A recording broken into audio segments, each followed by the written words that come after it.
Shalom, Kal Halal, Yahweh, Bahashem, Yahushai, Bahashem, Akal Kodash, all praises and all glory to Yahweh, Bahashem, Yahushai, Bahashem, Akal Kodash, double honors to the elders and the apostles of Great Millstone, Shalom to the elect across the four corners of the earth.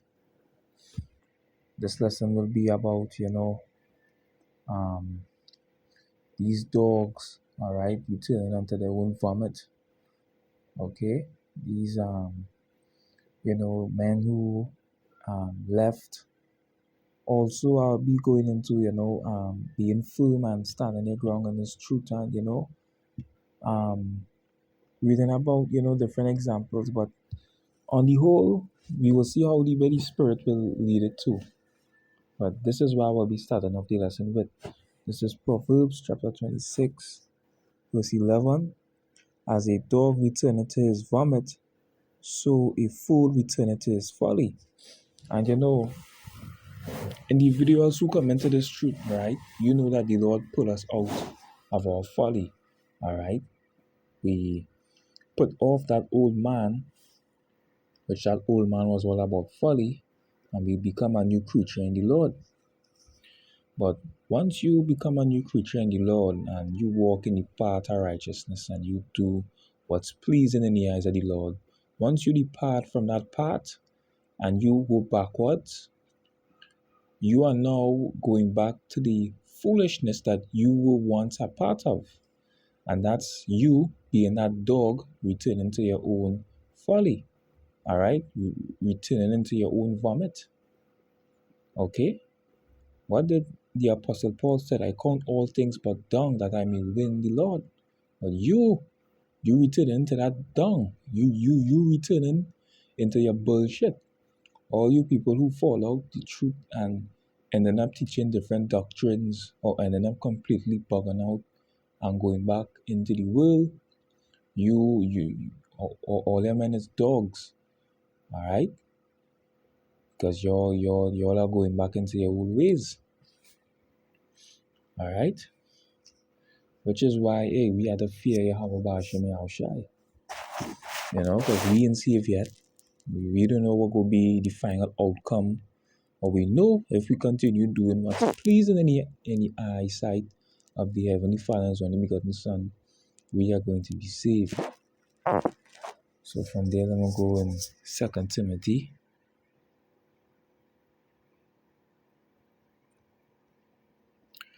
This is 2 Timothy chapter 4 and verse 3.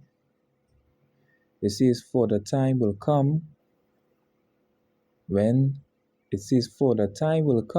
they will not endure sound doctrine. Meaning what? They are not going to keep the 100% truth. They are not going to keep the word of the Lord pure. They're going to look to corrupt it.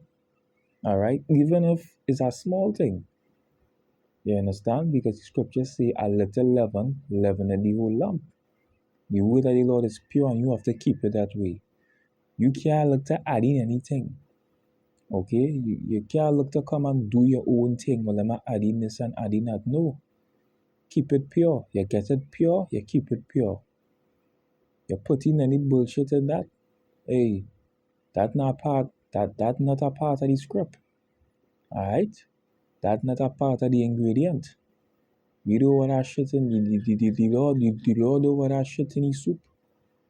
Alright? This is not a freaking kalaloo. You can't come and mix different things with this. You gotta keep this thing pure.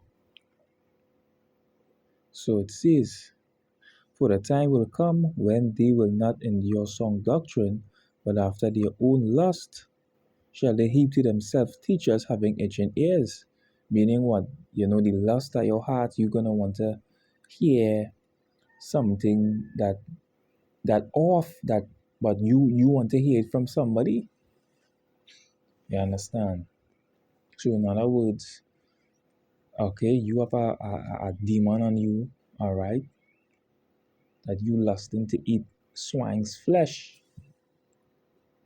You are gonna have itching ears. You're gonna want at somebody who teaching these scriptures to come and say it's okay to eat pork. You're gonna do your research just to approve, so you could feel satisfied in your spirit, so you could quench that that desire you have, so that you could blot out that conscience, because all the time you know that that's wrong, but you just want to hear somebody say it's okay, and you want them to justify it.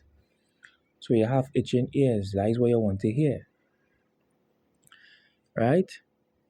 So it says, "For the time will come that they will not endure sound doctrine, but after their own lust shall they heap to themselves teachers having itching ears, and they shall turn away their ears from the truth, and shall be turned unto fables." All right. So now you're gonna be believing in fairy tales. Now you're gonna be believing in false things, things that are not real. All right, things that's contrary to what the scriptures say. Okay, which is the reason why you have to walk in the ways of righteousness. You have to fear the Lord. Okay.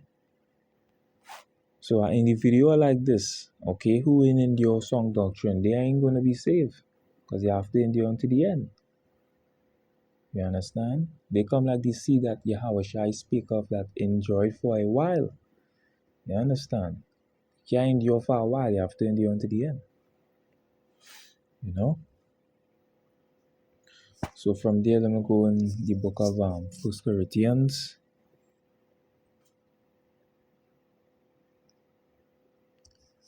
chapter 10 and verse 5. It says, "But with many of them the Most High was not well pleased, for they were overthrown in the wilderness." And this is talking about, in the times when Israel was delivered out of Egypt, when they were in the wilderness, right? All right, the Lord put a lot of Israelites to death in that wilderness because of the rebelliousness and the way how they conduct themselves, the way how they misbehaved. It says, "Now these things were our examples, to the intent we should not lust after evil things as they also lusted." That's right. Because what the scriptures say, Psalms 97 verse 10, "Ye that love the Lord hate evil." If you love the Lord and you hate evil, you are not going to lust after evil things. You are going to despise it. So you're going to despise adultery. You're going to despise um everything that the scriptures speak and say not to do. And you're gonna love righteousness. All right, Job is that perfect example. The scripture say he was a perfect and upright man. All right, that loved the Lord and eschewed evil. You know. So continuing, it says, "Now these things were our examples, to the intent we should not lust after evil things, as they also lusted. Neither be ye idolaters, as were some of them, as it is written, the people sat down to eat and drink, and rose up to play. Neither let us commit fornication, as some of them committed, and fell in one day 320,000. So the Lord was getting busy paying them to death because they was going off. All right, that's misbehaving. I understand. It says, "Neither let us tempt Hamashiach, as some of them also tempted, and were destroyed of serpents." So Yahushua was right there, remember, Yahushua was that angel who passed over Egypt and slay the firstborn. But you still had wicked Israelites you know, among the nation that came out of the land of Egypt, and the Lord was getting rid of them in the wilderness. So it says, "Now all these things happen unto them." All right. It says, Salak. It says, neither let us tempt Hamashiach as some of them also tempted and were destroyed of serpents. Neither murmur ye as some of them also murmured and were destroyed of the destroyer. And that destroyer is Yahushai. Right? It says, now all these things happen unto them for ensamples. Right?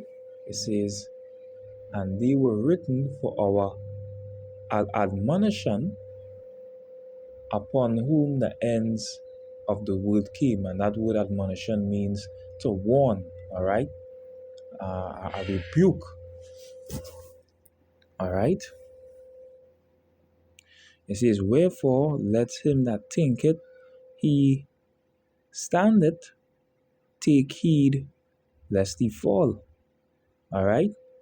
So you that walking in this walk, all right, you look at these examples and take heed.